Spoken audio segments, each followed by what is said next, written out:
Gold, silver, real estate. I want to hold it, because if you don't hold it, you do not own it. People won't judge you in the comments, I'm sure. Yes, they will. I'm judging me, so it's perfectly fine. Judge away. Are you talking about those people with those gender studies degrees and lesbian dance theory? It is definitely a different ethic today. The worst day on Wall Street since the crash of 1987. We're now down 43%. This could be the most serious recession in decades. Protect your retirement with a gold and silver IRA. Learn more at sdbullion.com/IRA. You're coming in to see Tim? Yes, I am. I'm coming here to trade in some gold and silver because I have a bead on my dream high school car, a 1989 Fox body Mustang GT, completely unmodified, and I'm like, I'm doing this. It's kind of hard to pass up. So I got about 250 ounces of silver, bars, 153s. I got tubes of Maples, Britannias. I got some Kookaburras. I got some fractional gold pieces that I brought in, so I came ready. What got you into stacking in the first place? Money's worth nothing, and it's getting worse, and I actually like tangible assets, whether that be gold, silver, real estate. I want to hold it, because if you don't hold it, you do not own it, and I absolutely subscribe to that. I look at gold and silver and investing as like a diet. It may not work. One may work for somebody else, or it may not work for another. It's, you do what you think is right, but what is not negotiable is you have to have assets, tangible assets, because the more they print money, the less it's worth. It's I will die on that hill. I think Kermit the Frog could be in the White House, and we're still going to have sky-high inflation. You can't keep printing money we don't have. The national debt's $35 trillion, and is adding $1 trillion every 100 days. That's not sustainable. I don't care who's in the White House. Well, I care because I want Trump to get in there, but that's besides the point. It needs to be reined in, and everyone should be on board with that. Doesn't matter what side of the political fence you stand on at all. What I can't understand is, like, they say inflation's going down. Have they been to the grocery store in the past, I don't know, 2 years? Like, it used to cost me $26 to fill my car up. Now it costs me $44 to fill my car up. We need to remember the rate of inflation might be subsiding some, but it doesn't mean that prices are going down. They're still going up. Yeah, the prices are just ridiculous. Like, your average American is struggling. Whether you make 30 grand a year or 100 grand a year, you're feeling it. It's unbelievable. Like I said, it doesn't matter who's in the White House. It needs to be reined in. It's awful. It's arguably, other than immigration, the most important issue we have going on right now, and it needs to be fixed. It needs to be a bipartisan thing. Everybody's struggling right now. I agree. I'm in a position where I'm lucky, where I have no kids, I'm not married, so I have a little bit of disposable income, and I'm just like, I want this. I've been looking for this for like 20 years. Really? Yes. Wow, so this bag right here has all the goodies, huh? Yeah. Oh my goodness. I can work out with that. That's awesome. When did you get into it? You know, what price points are we talking here? I got it when gold was probably 1,700. So I'm really up on it, and I don't need it now. It's an insurance policy / break glass in case something goes sideways kind of deal, and I just broke the glass when I found my car, so that's kind of the deal. So you just can't hold on any longer when you see that Mustang. I can't. Oh, man. I saw it. I was like, you're holding that for me. Put a deposit on it. I'm going to come up Saturday and get it. I'm not even going to argue on the price. We're going to go get it. The one thing I did keep here was about $1,000 worth of 90% and about 10 tubes of Eagles and my full ounce gold piece. That's what I kept in my safe. I'm going to be buried with those probably. So, but I'm a huge 90% guy. I love 90%, especially the dimes. You know about dimes, don't you? You taking my dimes? I got about $300 in all Mercury dimes. Oh, wow. I love Mercury dimes. Those are like my you. favorite. Mercury dimes, quarters, and halves. How about in other areas, though, like food, water, supplies, personal protection, other areas of prepping? I have a pretty good supply of things that go pew-pew, and some ammo to go with it too. Like, I'm former military, so I'm pretty familiar with it. And I mean, I hope it doesn't happen, but I'm ready. Some Britannias, 2 tubes of Britannias, Maples, Buffaloes. I got some 10-ounce bars, Sahis, 2 Royal Canadians. Some of these beautiful ones. Love these. Didn't want to get rid of those, but it's happening. All this for a Mustang. A 1989 GT Fox Body untouched Mustang. Yeah, I get it. You, of all people, can commiserate or at least sympathize with What he's engine at, does it have in it? 5.0. Small block Ford, 302. Only one I would ever buy. Granted, I was only like 6 when it came out, but I've always wanted one, so I was like, I have a shot to get it. Why not? Where'd it come from? Do you know? It came from Florida, but it's in Maine right now. No, I mean the engine. I don't know. It's a Windsor engine. It is Windsor. It's a Windsor engine. So I think that's what I got. Makes zero financial sense whatsoever. I'm well aware of that. But buying it. People won't judge you in the comments, yes, I'm sure. They will. Yeah. Yes, they will. I'm judging me, so it's perfectly fine. Judge away. You know, it's most millennials want the quick fix, easy money, which is why they do the whole Bitcoin thing, which is why they do. Which I'm not familiar with Bitcoin. I'm not into it. I don't know enough about it, and to me, it's not real. I don't want to have wealth on paper or digital assets. I want to have real stuff that I can turn in, use. That's real money.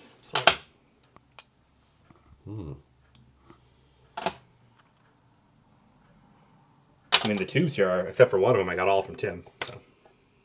Oh, really? Yeah, the Britannias, the Maples. What's it been like working with Tim? You know, he's one of my people. You know, we see eye to eye on a lot of stuff, especially politically. So, and I also refuse to give any money to Massachusetts, my home state. That liberal cesspool. That's why I come here.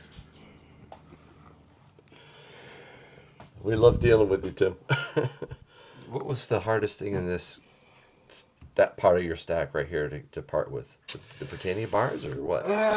Actually, the Royal Canadian Mint bars were kind of tough, and so were like the 20-gram gold. But yeah. You're liquidating everything but the deep stack, the core of what you want. Yeah, Constitutional and Eagles. Constitutional Eagles and my 1-ounce gold coins. Unless I find a 2003, 2004 Mustang Cobra, then I will sell my soul for one of those. Well, these 70,000. You can get them for 40. Yeah. Do you recognize that monogram? I've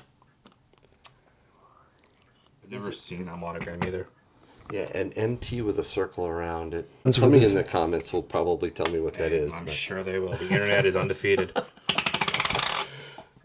You're one of those guys everyone knows in the stacking and coin world, and I found the shop from you, and I live 40 minutes away from Tim, so I was like, you know what, I'm going to come up here, and I've been coming up here. I've been up here a few times, but this is the first time I saw you here, finally. I was wondering if I was going to run into you at some point, so. Great to meet you. Me too. Thanks for watching my channel. Absolutely. I really appreciate Absolutely, that a lot. yeah.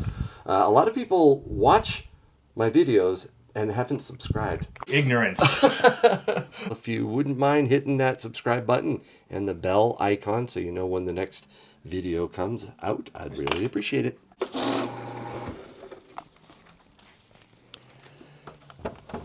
And then I can work with this. You can turn that into a nice car, can't you? Yeah, I can. Now he's changed his mind. Nope. No, I got more than I thought I was going to get. This just means more modifications. Awesome. That's all it's going to be. Well, you got more than you expected from Tim. I'm I always not do. That's why I surprised. come here. That's awesome. Why you should too. You have a different appreciation for the country if you fought for it, and to see what it's become it's disgusting. It's sad. So, I mean, it's not the country I fought for, but look where we're at. So, Well, I appreciate your service. the military is not the place for social experiments whatsoever. It should be a place of hard, tough men. That's what it should be. It's supposed to be hard because not everyone should be able to do it. Dare I ask you about the Secret Service? Not so secret anymore. They pretty terrible. You had one job, folks. You had one job and you failed. Absolutely failed. And that DEI hire as a director, absolutely a joke. Disgusting. If I was Trump, I'd have my own personal security made of nothing but tier 1 operators, SEALs, Rangers, and Delta guys. That's all I would want. No wife, no kids. Do you want a family in this world? I don't, because I could never afford it. So I can support myself. I could never support a family, and I couldn't do it. I couldn't even afford to buy the house I grew up in when my mom sold the house last month. Traditionally, it's been about finding a spouse, starting a family, passing on your values that we desperately need in this country, and you're not. And I'm not judging you. I'm just saying that what you're saying, it really hurts. I made a choice a long time ago that I didn't want a family, not because I don't like kids. I like kids. I like Ferraris. I don't want one because I can't afford one. So why would I bring a child into this world when I know I cannot afford to take care of it the way it deserves to? The reason why I'll never be able to afford a house in Massachusetts. The average price house in Massachusetts is like $600,000. I make $62,000 a year. I'll never be able to afford a house in New England. It's pretty remarkable. Just even around here, the price of housing is just ridiculous. It's brutal here. A lot of the millennials like myself, they blame like the boomers for whatever. Yeah. But I look at it from both sides, where it's like you can't control when you're born. So I don't necessarily agree with that. Yeah, things were a lot less expensive, but they got paid like a fraction of what we get paid now. Things never decrease in price, just like taxes never go down. So I think the American dream now is to not be buried in debt for your entire life. Tim, what was the American dream when you were growing up? Well, when I was growing up, everybody was a patriot, number one. What was the aspiration for an American? Success, do well in school, get a good job. Could you still support a family on one income? You could, yeah. Could you? Yeah. And That's my impossible now. My mother loved to work. She was there to make dinner for the kids, and the kids had to be home by a certain time. And the wintertime was be home before dark. In the summertime, it was be home before the street supper. lights come on. And if you weren't home before supper, you didn't get supper. Okay. Yeah, people have an absolute awful work ethic now. I would agree with that. I don't really think it's even like debatable at this point. It's like we're painting with broad brushes here. There's exceptions all over the place. We'll probably see it in the I'm comments, talking about I'm talking about the majority, not the exceptions, of course. Yeah. Where it's like they want to do the least amount of work for the most amount of money, or they want to get out of college and instantly start making $100,000. I'm like, you don't have any experience, and you want to work 4 days a week from home. What is that? I'm not doing that. If I was a business owner, I'm not doing that. People getting out of college think they're entitled to work from home and get paid an outrageous salary. I mean, they really do. I mean, it's Are you talking about those people with those gender studies degrees and lesbian dance theory? Yes, that's. I'm like, okay, I see you at Starbucks. Yeah, they're not getting a skill. And I've talked to many people who got out of college without a skill, who've gone back, and become plumbers or electricians or trades are where it's at. That's what I would steer. If I had a child, that's what I would steer my children towards, to be to trades. Yeah. Very smart. But it is definitely a different ethic today. But it was also you could get on your bike and go anywhere in the afternoon and nobody ever worried about you. And were there accidents? Sure. The kids fall off their bikes. Yeah, they get their pants caught in the chain and take a tumble. Yeah, I remember we used to ride our bikes down this really steep hill into a snowbank. And I was the one who hit the rock in the snowbank. You're that guy. So I had to carry my bike home. What kind of helmet did you wear? I didn't wear helmets. What about other institutions? Did we trust? We learned a lot at school. Okay. Learned a lot at school. Do they even teach math or reading or writing in school anymore? Do they still do that? It's questionable. I don't know. Man, they don't do the Pledge of Allegiance anymore, which is interesting. They had home ec, they had shop, they had all kinds of practical stuff when I was in high school. But they still never ever taught finances, though. They still never did that. They did a little bit. Now, did they do some when you were? Yeah, economics. I remember the first textbook was Samuelson, Ec 101 or whatever it's called. And Way before my time. yeah, way before you're done. Yes, you could learn, something for the future in school, in high school certainly, but in elementary school and junior high school, it was all, math, science, reading, writing. Everything. We don't have teachers now. We have activists. That's true. What about the media, TV, anchors? Did you trust? Was there trust in the media? When I was growing up, it didn't matter if it was ABC, NBC, CBS. Their news shows reported the news, okay? And if there was a commentary attached to some event, this goes right through the Kennedy administration. You saw things live during the Kennedy assassination, and there was very few opinions. Everything was reporting the news. I don't know when that ended, but probably in the late 60s that ended. I think another huge problem we have today is social media. It is absolutely just like destroyed this generation. We have a bunch of keyboard warriors that would never ever say anything to your face because you get punched in the mouth. Like you could talk all the shit you want, but I highly doubt you would ever say to someone's face. It doesn't matter who you are. Like a bunch of keyboard warriors, I implore someone to say something to my face. I dare you. I'm looking for you to do so. We have anchors and reporters on some well-watched networks that probably in those days would have gotten punched in the face for what they say.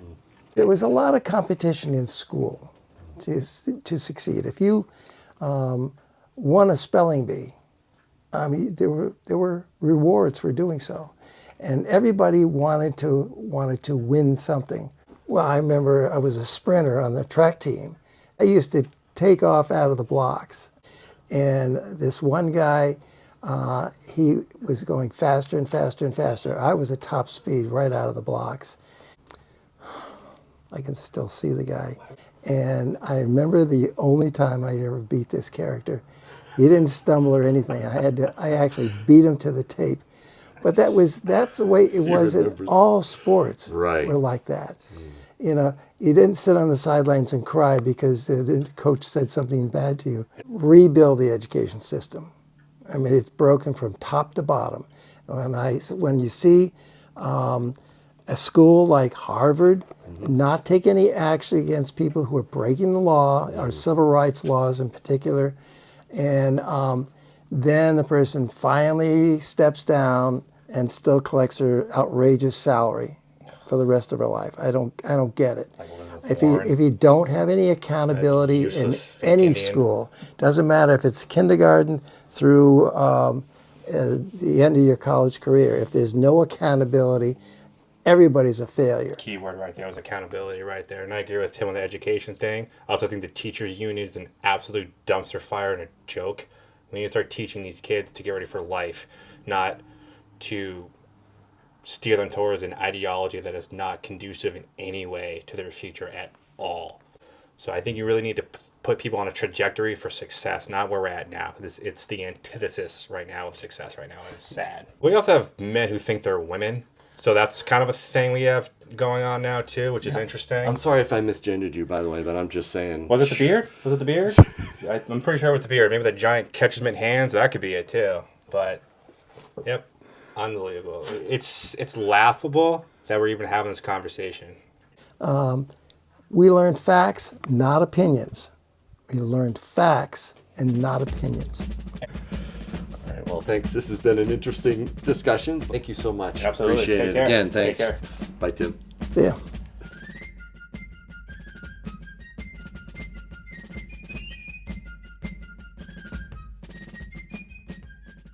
Give this guy a sticker.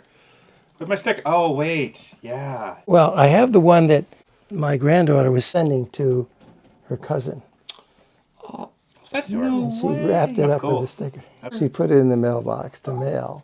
Yeah, my grandchildren occasionally watch Yankee Stacking. but only to see their grandfather. Oh, of course.